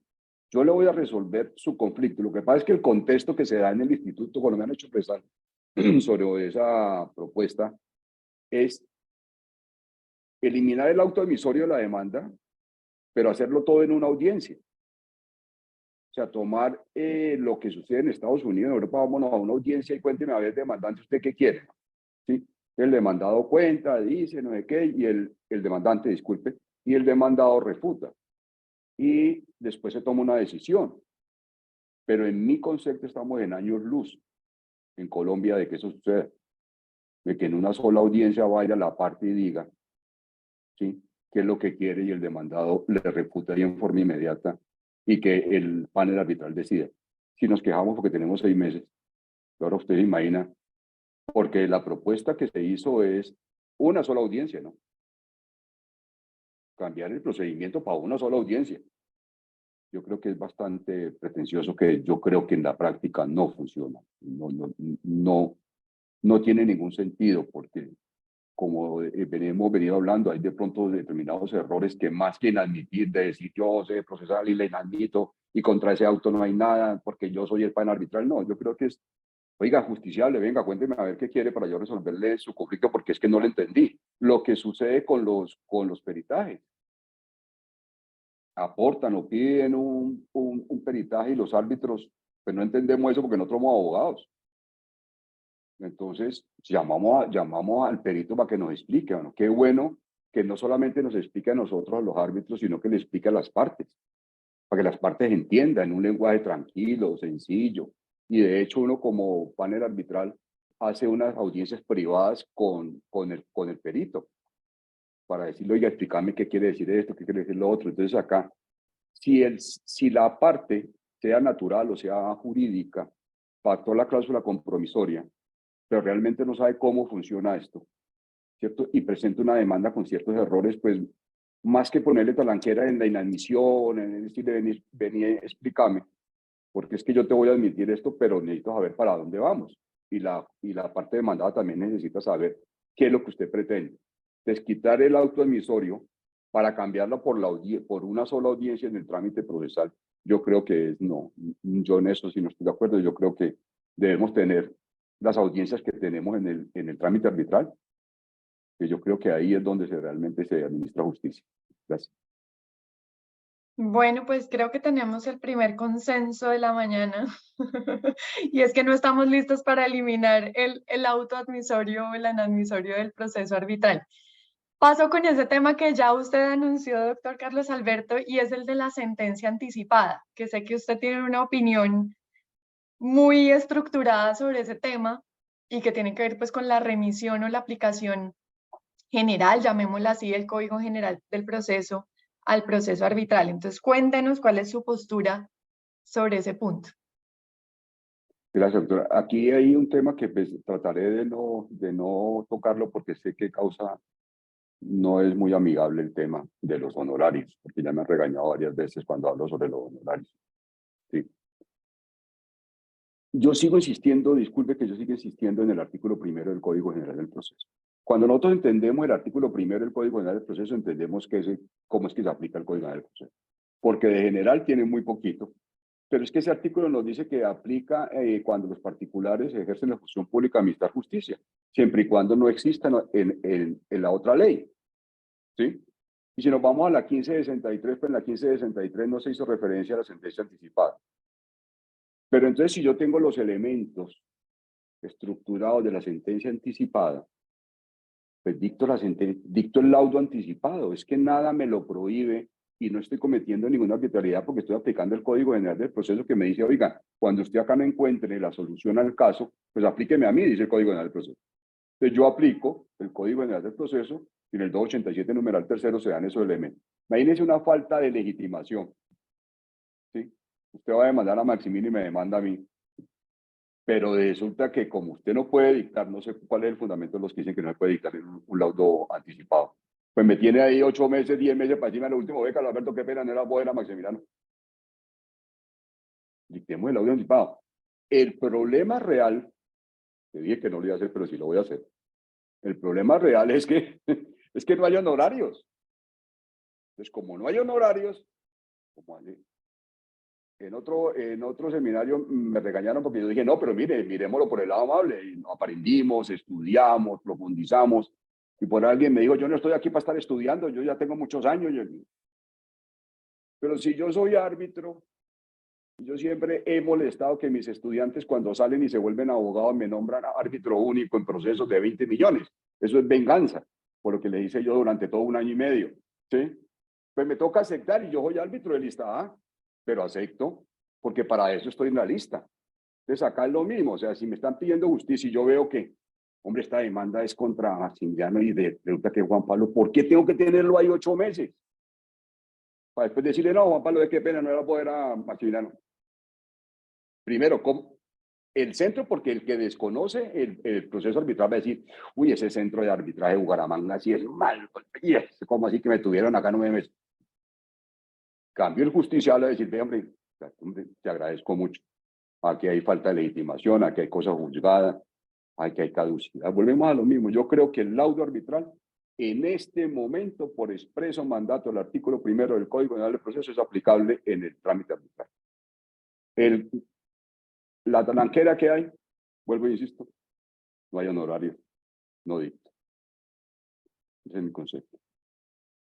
Bueno, Maximiliano, y hablando de talanqueras, pues antes de oír tu opinión y la razón por la que incluimos este tema en este segundo segmento que tiene que ver con la admisión de la demanda y con sus efectos, que tiene tantísimo que ver a su turno con la primera audiencia de trámite y la decisión sobre competencia, ¿puede el tribunal dictar una sentencia, un laudo anticipado antes de la primera audiencia de trámite cuando aún no se ha declarado competente? Y entonces de nuevo volvemos a la discusión de dónde surge la habilitación para que los árbitros tomen una decisión de semejante magnitud como sería un laudo anticipado cuando aún no se han sentado a analizar su propia competencia. ¿Qué opinas? Yo ahí sí, mi respuesta es claramente negativa, no se puede. No se puede, mi opinión es que no se puede si no hay competencia. Si no se ha autoafirmado la competencia, por eso hablaba en alguna intervención anterior de como una especie de cara negativa y cara positiva del principio competencia, si yo no he definido mi propia competencia, ¿con qué derecho, con qué habilitación normativa puedo ponerle fin de manera definitiva, con efectos de cosa juzgada, etcétera, a un conflicto que se ha suscitado? Yo, digamos que creo que eso puede tener dos vías de solución. Pues la primera es decir, solamente después de que se haya firmado la competencia y esté en firme la providencia que lo diga. Es decir, a partir de ese momento se puede dictar la sentencia anticipada. Eso querría decir, primera posibilidad, que notificado y en firme el auto que confirma la competencia, podría en esa primera audiencia de trámite proferirse un laudo anticipado. Primera posibilidad. Y no se tuvo que esperar los 8 meses, doctor Carlos Alberto, sino pues lo que haya tardado en llegar hasta la primera audiencia de trámite, que de pronto es también un buen tiempo dependiendo la beligerancia. Pero ya pagaron, doctor, ya pagaron, entonces ahora Ya sí con se puede honorarios, sí. ya con honorarios y sentencia anticipada. Por eso la otra pregunta es si es posible habilitar, ya obviamente creo que esto supone un cambio legislativo, la posibilidad de que cuando esto se advierta, el dictar sentencia anticipada permita al tribunal arbitral, digamos, permita no, obligue al tribunal arbitral a declarar su propia competencia y a habilitar por esa vía una especie de causal de anulación diferente o nueva. Y es, yo declaro mi competencia para dictar sentencia anticipada en estas condiciones, habilitado por una norma, por ejemplo, dicto la sentencia y eso estará conectado con la causal de anulación. Esta, digamos, es un poquito más, yo no sé, digamos, voy a decirlo aquí, que más creativa, más Revolucionaria. de proposición de normas. Yo todavía no tengo vocación de dictatorial, no he pensado tomar el poder para dictar normas de esta naturaleza, pero si la tendencia fuera hacia que debería haber un laudo anticipado en esas condiciones, creo que supondría o exigiría la introducción de una norma en estas condiciones. Eso para la ejecución. Doctora Carol, le tocó el turno del final para comentar estas opiniones revolucionarias. Bueno, doctor Paz, le cuento que casi me convence. Yo venía también como con la claridad del no rotundo, ¿no? No tiene sentido, digamos, en el escenario arbitral, no le da como solución. ¿Para qué entonces prescindiríamos de la etapa probatoria, no? Casi me convence, doctor Paz, porque sí, efectivamente, si hay algo muy evidente, pues por celeridad de economía procesal, yo sí debería decirle a las partes, oigan, no nos vayamos tan adelante, no paguen, sí, me quedo sin los honorarios, pero por amor al arbitraje, ¿no? Debemos entonces, digamos que en esta responsabilidad. Pero, pues sí, efectivamente, no me alcanzó a convencer, doctor Paz, pero sí creo pues que no, y lo pensaba, ¿no? Como un laudo anticipado, pero ¿para qué? Por economía procesal, pero nosotros realmente tenemos ese principio dentro del arbitraje y creo que todos lo practicamos. Por celeridad, considero que el arbitraje es bastante celero, ¿no? Entonces decía como que no tenía ningún asidero integrar un laudo anticipado, sobre todo también por el tema de competencia, que es lo que me parece pues como el sustento mayor para no poderlo hacer, pero me ponía a pensar, ¿qué tal donde las mismas partes en su cláusula compromisoria dijeran, a pesar, ¿no?, de que la competencia se declare en la primera audiencia de trámite, los árbitros pudieran revisarnos temas para laudo anticipado, poniéndonos creativos, doctor Maximiliano. Y yo digo que tal vez allí podría existir una habilitación clara de las partes, ¿no? Son ideas, no nos demos más ideas porque aquí no salimos jamás, pero creo yo que salvo por estas dos cosas, pues no se puede. pero sería muy bueno que tuviéramos como posibilidades para que se pudiera hacer, sobre todo por las partes, que es lo que yo les digo, al final quienes quieren la justicia son las partes. Doctor Paz. A ver, doctora, yo dejo sobre la mesa estos comentarios. ¿Por qué los abogados en los trámites arbitrales, cuando uno admite la demanda, presentan recurso de reposición contra el auto admisorio manifestando que no hay competencia? Uno, no me conteste, no piense. Dos, ¿por qué si tengo competencia para inscribir la demanda, practicar una medida cautelar, si yo no tengo competencia? Tengo que irme hasta la primera de trámite. Sí tengo competencia para decretar una medida cautelar que a la postre le va a causar un perjuicio, pero no lo causo yo panel arbitral, sino que lo causa el otro, por eso es que presta caución, ¿sí? Pero no tengo competencia para decirle al justiciable de entrada, viejo, aquí hay caducidad, aquí hay falta de legitimación, aquí hay cosa juzgada. Entonces les dejo esa inquietud, ¿no? Para la medida cautelar sí tengo competencia. Para admitir sí tengo competencia. Los abogados, ¿por qué presentan recurso de reposición contra el auto admisorio? Y si el fundamento es falta de competencia. Ah, pero no tengo competencia para dictar sentencia anticipada para solucionarle su conflicto. Dejo esas reflexiones ahí. Bueno, pues con esa reflexión cerramos el segundo segmento relacionado con el auto admisorio y nos vamos al tercero y último, que también bien espinoso, que es el del amparo de pobreza. Y espinoso sobre todo porque hay muchas dudas y vuelven los problemas relacionados con las revisiones que hace la ley 1563 al Código General del Proceso, porque se presentan algunas contradicciones o algunas incoherencias en el proceso. Y entonces voy con este primer punto. El artículo 152 del Código General del Proceso dice que el amparo podrá solicitarse por el presunto demandante antes de la presentación de la demanda.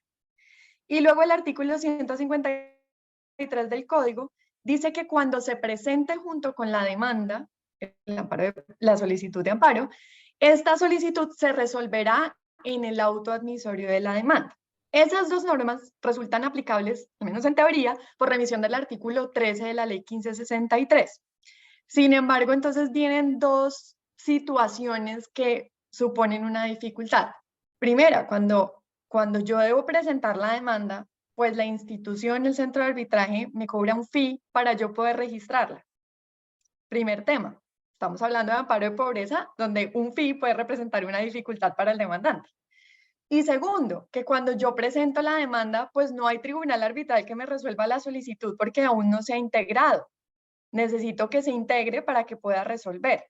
Entonces, si bien tenemos estas dos normas que me hablan del momento en el que se resuelve la solicitud o antes de la demanda o en la demanda, pues tenemos algunos impedimentos propios de las particularidades del proceso arbitral que hacen como matizar en la práctica eso que establece el Código General del Proceso.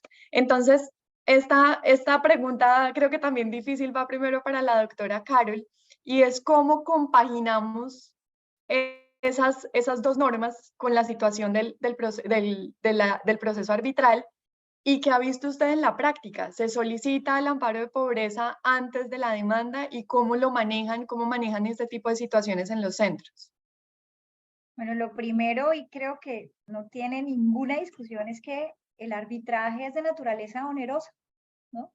Y hay que partir de allí para saber que si voy a pactar o que si como asesor jurídico, asesor legal para asuntos judiciales y demás, que ahora todos estos nombres nos los inventamos los abogados para asesorar a quienes asesoramos, sabemos que probablemente ante una demanda por un contrato de una cuantía, pues el costo va a ser muy alto y que no vamos a tener como, pues no iría yo a arbitraje. Yo siempre digo que los métodos de resolución de conflictos son como el zapato de la Cenicienta, ¿no? No le queda bien el zapato a todo el mundo, ni todos los métodos caben para todos los conflictos. Por eso uno como asesor pues tiene que, uno tiene, pero en su deber de ayudarle pues a la persona que está asesorando, sería decirle, venga, paremos un poquito aquí porque lo que se viene a presentar es que con la radicación de la demanda ya viene la solicitud de amparo de pobreza para el tribunal. Nosotros en Bucaramanga tuvimos un caso, así lo digo pasito, de una acción de tutela contra el centro con relación a la garantía del acceso a la administración de justicia precisamente por los gastos de erradicación de la demanda. Entonces allí es donde dice uno, venga, pero si ustedes efectivamente pactaron arbitraje, sabían que tenían unos gastos, por lo menos los gastos de iniciación, los gastos de los que estamos hablando de erradicación de demanda, pues al menos ese salario mínimo o hasta 2 salarios mínimos porque no es más. Y yo sé que esto es un valor muy alto para quien no los tiene y es un valor, digamos, poco para quien tiene mucho, pero definitivamente esto también es impopular, podría verse como un obstáculo a la administración de justicia. Y entonces el centro, ¿qué hace? Porque no tiene función jurisdiccional para decidir. Pues dejar pasar, ¿no? Pues que venga la acción de tutela, recibirle la demanda, porque ¿cómo le niego yo el acceso a la administración de justicia? Si esa es mi misión, si ese es mi deber, ¿no? Como centro.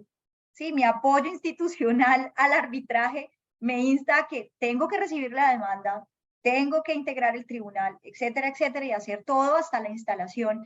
Y todo esto, pues sin el costo o sin el pago de esos gastos iniciales que en definitiva son para el sustento de los centros, ¿no? Pero no podemos decidir ni sobre los amparos de pobreza que vienen dentro de las demandas, claramente esto le corresponde al tribunal, y tampoco sobre ese amparo de pobreza, en ese caso que les cuento, que nos lo radicaron como amparo de pobreza y en acción de tutela para los gastos de erradicación de la demanda. Allí tampoco podemos decidir. Y lo que se contestó en la tutela es eso. Nosotros no tenemos función jurisdiccional, no le puedo decidir sobre amparo de pobreza. Ah, bueno, pero déjela pasar porque si no le está obstruyendo el acceso a la justicia. Pero ¿cómo así si usted sabía que esto era oneroso? Entonces allí hay como un tira y afloje que yo espero pues que no se suelte como pólvora, porque si no, no vamos a tener todos los trámites arbitrales entonces con acciones de tutela desde el inicio y esto no tendría ningún sentido desde la Administración de Justicia. Gracias, Carol. Doctor Carlos, hemos hablado un montón de la aplicación del Código General del Proceso por remisiones que hace la Ley 1563. Sin embargo, en este tema del amparo de pobreza hay una separación de los dos cuerpos normativos en relación con las costas cuando hay amparo de pobreza. Entonces dice el artículo 13 de la Ley 1563 que sin perjuicio de lo que resuelva el laudo sobre costas, sin perjuicio, el amparado quedará exonerado del pago de los honorarios y gastos del tribunal. Pero en cambio nos vamos al artículo 154 del Código General del Proceso y dice que el amparado por pobre no será condenado en costas. Entonces, la primera norma nos dice que sin perjuicio y en cambio aquí me dice de manera categórica que no habrá condena en costas contra la persona que se benefició por el amparo de pobreza. ¿Se justifica esa diferencia? ¿Usted cree que hace sentido el trato diferencial? Y además de si le hace sentido, ¿cuál cree que es la norma correcta teniendo en cuenta la filosofía del amparo de pobreza? Doctora, yo pienso que la norma a aplicar es la ley arbitral. En este caso no aplicaría el Código General del Proceso. Yo pienso que el justiciable tiene acceso a la Administración de Justicia. No comparto los argumentos de la doctora Carol. Pues el justiciable tiene derecho o sea, ser pobre no es un pecado, ¿sí? Y pues si no tiene el dinero, pues quiere que le administre justicia a Pedro, Juan y María, pues yo creo que tiene derecho. No he visto en los años que llevo manejando arbitrales que el que pida amparo de pobreza lo último se condene. No he visto. Por lo regular en el laudo se hace mención a que estaba amparado en pobreza. En el arbitral tampoco he visto que en el curso del proceso se levante ese amparo de pobreza. Ningún abogado ha pedido el levantamiento de ese amparo de pobreza, que se podría aplicar el Código. Yo creo, si no me equivoco, el siguiente punto es el más álgido, ¿no? Si debe continuar o no debe continuar el trámite, para no inmiscuirme ahí en ese. Pero creo que la ley arbitral aplica exclusivamente según la norma de la ley arbitral, sin recurrir al Código General del Proceso, porque hay una norma especial.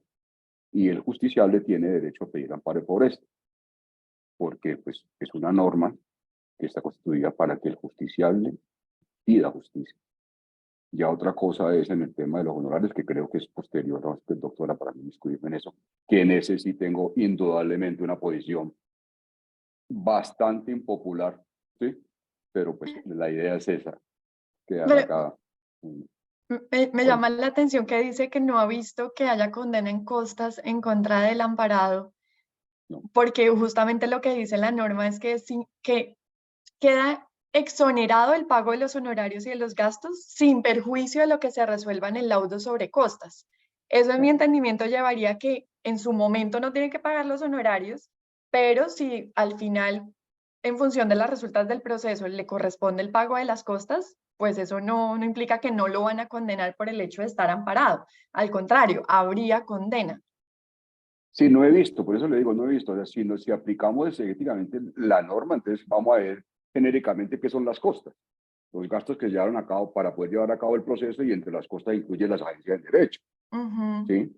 Entonces sería una condena con base en el 365 y en el acuerdo del Consejo Superior de la Judicatura.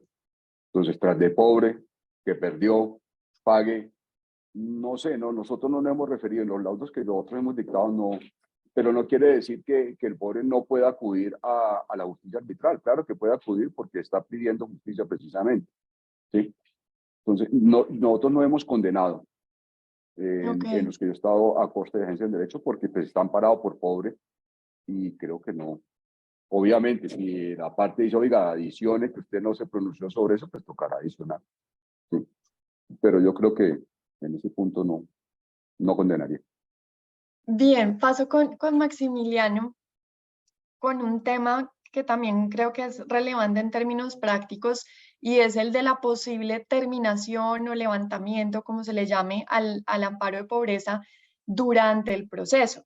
Pues porque la ley lo prevé, y es, pues si se prueba que las circunstancias que dieron lugar a otorgar el amparo cambiaron durante el proceso, pues hay lugar a levantarlo, a revocarlo, terminarlo. Me perdonan la falta de tecnicismo, no sé cuál es la palabra correcta. Si esa situación pasa una vez levantado el amparo, ¿tendría el tribunal que sacar una decisión sobre honorarios para fijarle una porción, tal vez proporcional en función del tiempo que han transcurrido hasta ese momento?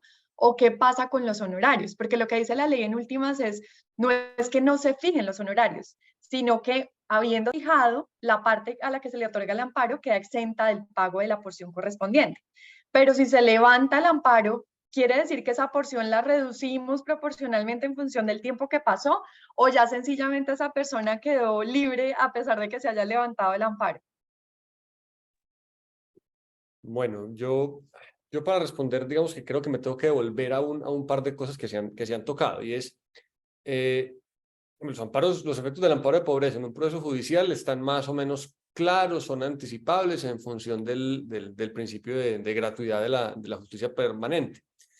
Estamos hablando de exoneración de honorarios de auxiliar de la justicia, de exoneración de la condena en costas, de designación del abogado del amparado por pobre, etc.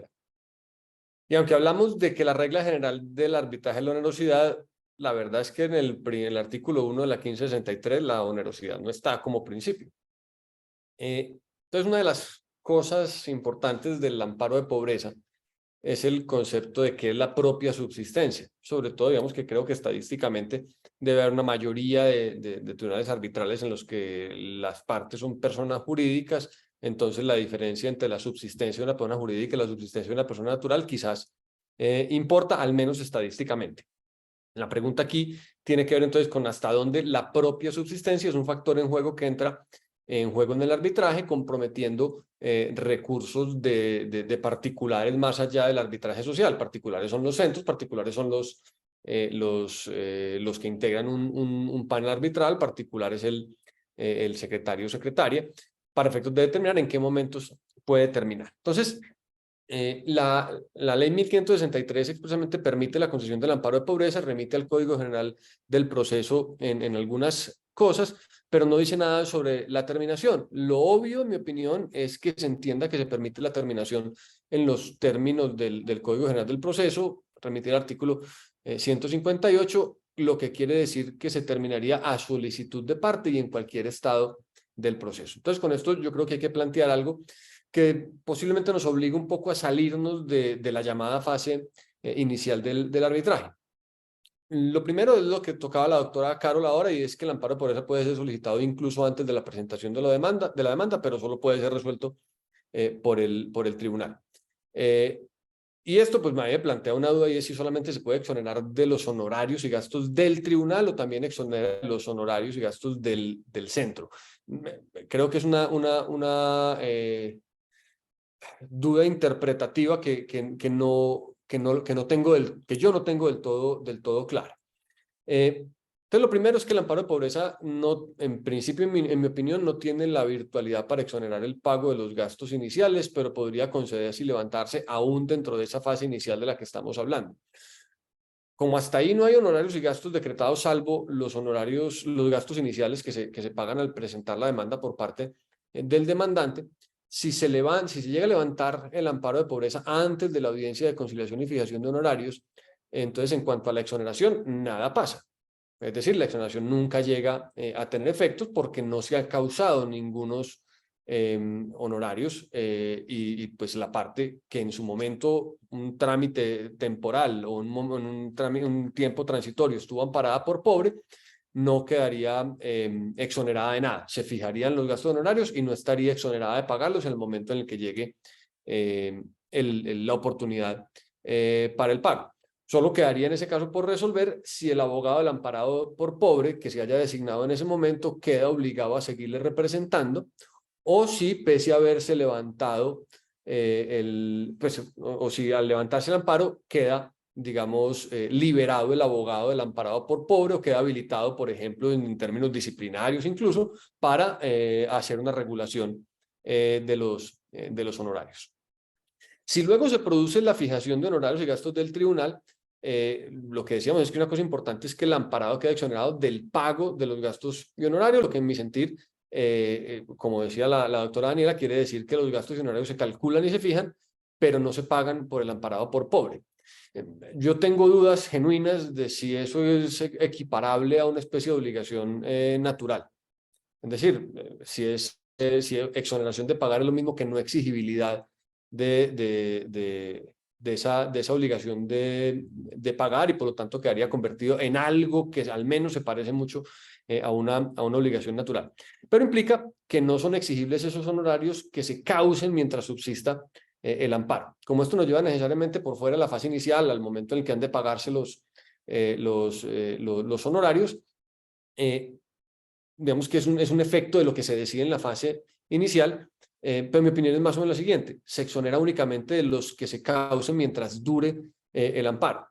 El problema es que la terminación del amparo de pobreza puede darse o porque ha cesado la situación de pobreza, es decir, el que no tenía dinero ahora tiene, o porque se llegue a revelar que nunca hubo estado de pobreza, caso en el cual, digamos, se pueden desatar otras consecuencias, además de la multa que prevé la norma del Código General del Proceso para el levantamiento del amparo de pobreza. Por ejemplo, eso comporta una compulsa de copias disciplinarias, una compulsa de copias penales, incluso por, no sé, aquí elucubrando y sin mucha precisión, por un fraude procesal o algo así. Digamos, una pregunta que queda abierta. Entonces, digamos, yo respondería diciendo que la exoneración es solamente mientras dure el amparo, pero hay una última cuestión, y es que el amparo se termina, se determina el arbitraje por las reglas del 158 del Código General del Proceso y esa solicitud de parte. Y esto implica aportación de pruebas, tal como está regulado en esa norma del Código General del Proceso. Entonces, aunque en el arbitraje nacional al menos el artículo 21 dice que no se tramitan incidentes y la terminación de amparo de pobreza no es exactamente un incidente, pero se le parece mucho porque hay práctica de pruebas, pues una cuestión es que se decretan pruebas, se valoran pruebas y se deciden cuestiones muy importantes como el amparo de pobreza en un incidente no incidente. Entonces es como el incidente de Schrödinger, que es pero no es, y que no se ha definido la competencia aún y se están decretando pruebas, e incluso si nos remitimos al Código General del Proceso, imponiéndose multas sin todavía haber competencia, si es el caso del levantamiento del amparo antes de la primera audiencia de trámite. Eso diría yo en esa respuesta. Sin responder mucho, realmente. Agregándole dolor de cabeza a la duda de las decisiones que toma el tribunal antes de declararse competente. Una última pregunta para el doctor Carlos Alberto y con esto cerraríamos este panel. Tiene que ver con una hipótesis, creo que problemática en la práctica, otro dolor de cabeza, y es qué pasa si las dos partes, demandante y demandado, solicitan el amparo por de pobreza.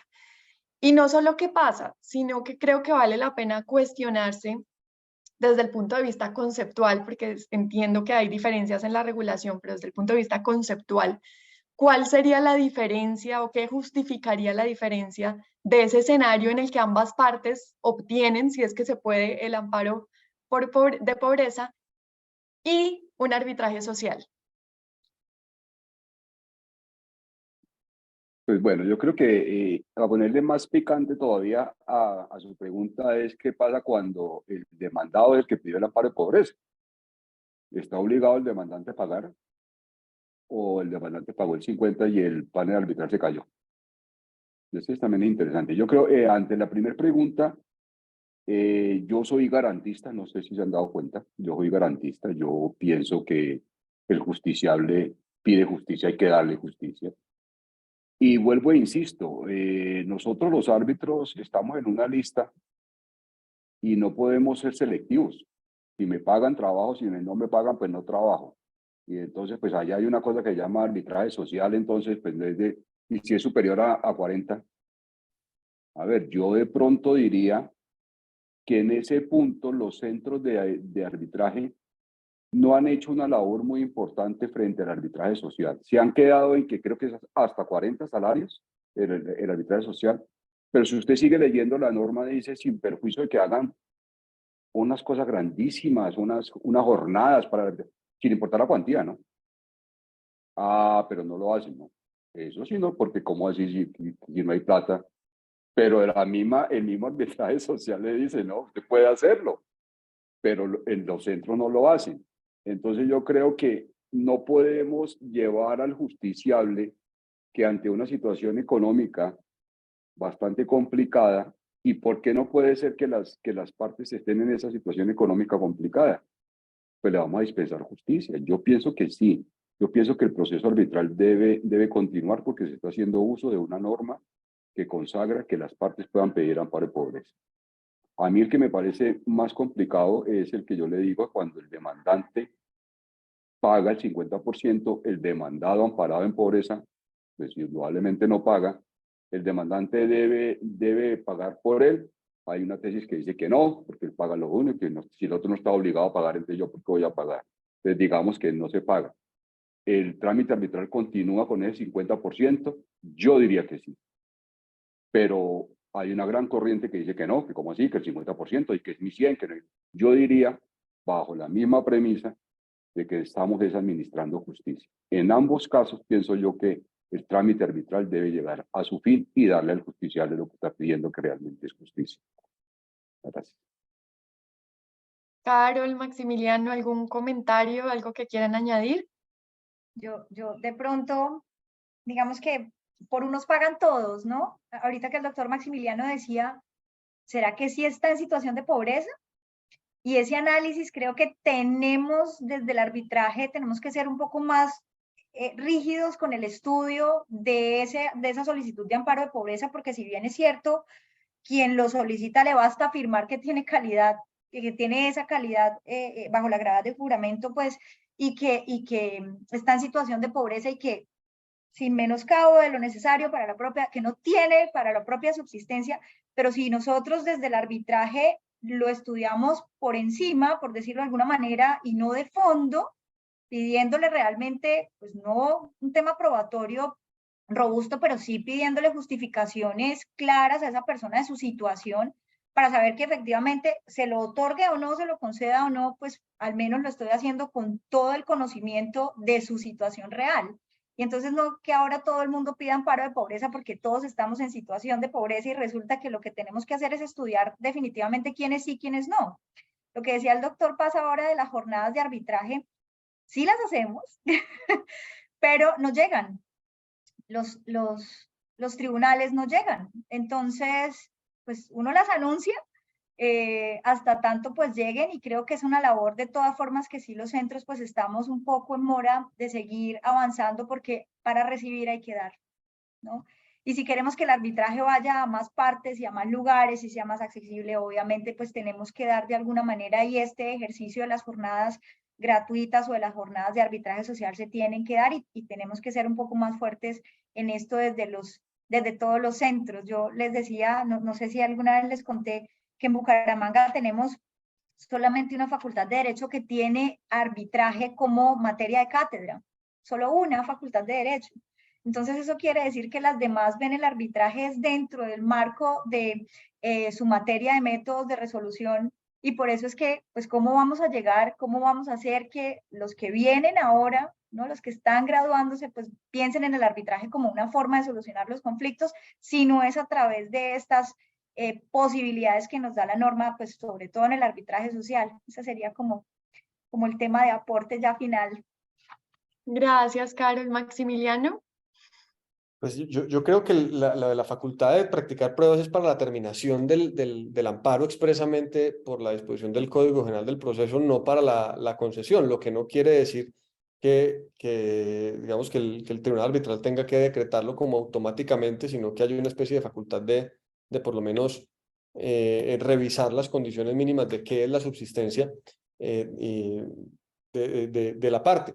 Ahora, yo sí considero que si las dos partes acreditan la condición de amparados por pobres, por muy complicado que resulte, si están debidamente acreditadas las dos condiciones de pobreza, tendría que concederse. Diría que estadísticamente ha de ser raro, pero tendría que concederse si están acreditadas. Ahora, uno de los problemas en tratándose de arbitraje y temas contractuales es qué es lo que constituye pobreza, si es un asunto de flujo de caja, que es lo que parece sugerir la idea sin menoscabar la propia subsistencia, o si es un problema de patrimonio, que creo que son cuestiones diferentes. La norma no lo resuelve, la jurisprudencia, en mi opinión, tampoco, hasta donde ha llegado mi búsqueda sobre estos temas, y es un asunto que en materias contractuales, como las que suelen suscitarse en el arbitraje, de las que suelen suscitarse en el arbitraje, creo que es bien complicado.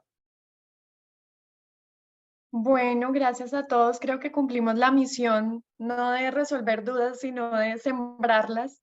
Y agradezco mucho haber participado en este espacio. Me gustó mucho como este intercambio de ideas, de temas que sé que en la práctica a todos o a casi todos nos han dado dolor de cabeza o nos han pues hecho reflexionar sobre lo que les decía ahora, las contradicciones que a veces se presentan en el proceso arbitral por ese temita de la competencia, las contradicciones que surgen por las remisiones y la aplicación del Código General del Proceso, que nos lleva a una reflexión o a un problema mayor, y es el carácter tan judicializado y el excesivo ritualismo que hemos traído al arbitraje, que a veces pues da muchas soluciones, pero a veces es lo contrario, y es que suscita muchas dificultades.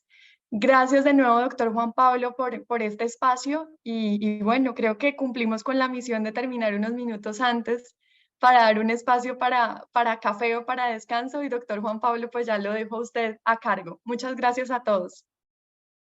A ustedes. Me apagaba el micrófono, doctor Juan Pablo.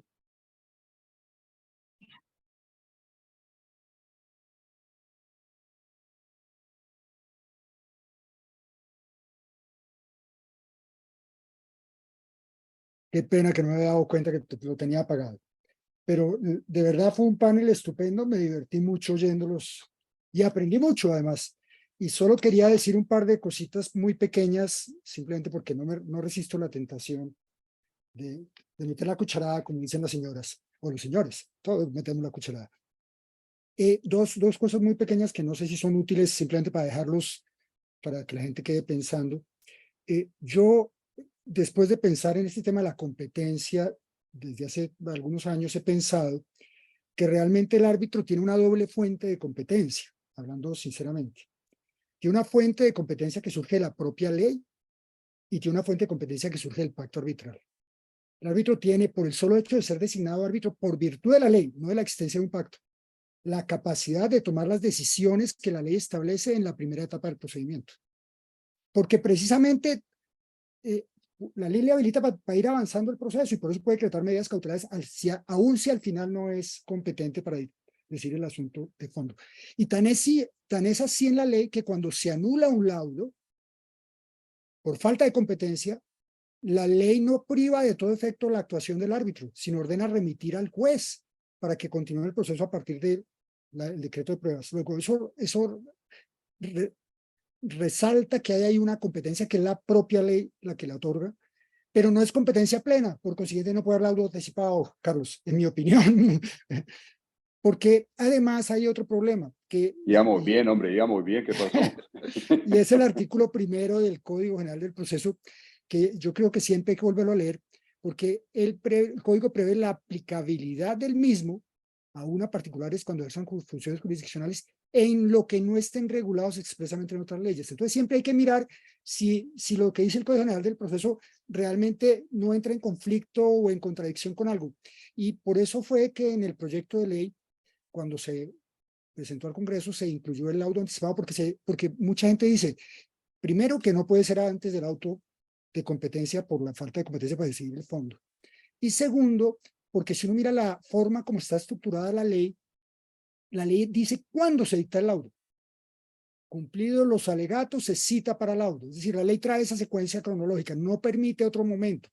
Claro, entre particulares sí se puede hacer antes porque el artículo 58 de la ley da esa posibilidad de pactar cualquier regla de procedimiento desde que no viole el debido proceso. Ese es como lo que no resistí señalarlo. Una cosa que dijeron ustedes que es muy importante, esa audiencia que todos extrañan para fijar el litigio, para aclarar, y que es muy enriquecedora, y muchos piensan que es en la primera audiencia de trámite. Eso hay que hacerlo. Creo que esa es una práctica que hay que implementar para todo el mundo. Lo del amparo de progresa se ha vuelto un problema, realmente. Hay casos, no sé si en Bucaramanga, pero realmente en varias partes del país ya hay casos de doble amparo de pobreza por demandante y mandado. Entonces eso se ha vuelto un problema muy complicado porque además también hay decisiones, hay una jurisprudencia en un sentido de las altas cortes y algunas decisiones de tutela. ¿Por qué una jurisprudencia en un sentido de las altas cortes? Porque cuando ustedes revisan decisiones recientes de la Sala de Casación Civil y del Consejo de Estado, uno ve que hay una tendencia a decir, vea, está bien, el amparo de pobreza basta la sola afirmación cuando es persona natural, pero cuando es persona jurídica, por lo menos traiga los estados financieros, acredite que realmente hay un problema. Pero ha habido ya, pues hay algunas tutelas que parecen decir, no, es que la ley dice claramente que basta la afirmación.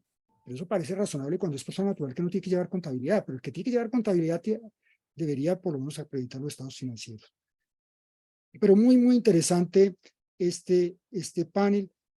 Creo que hay mucho tema que se debe revisar, organizar, porque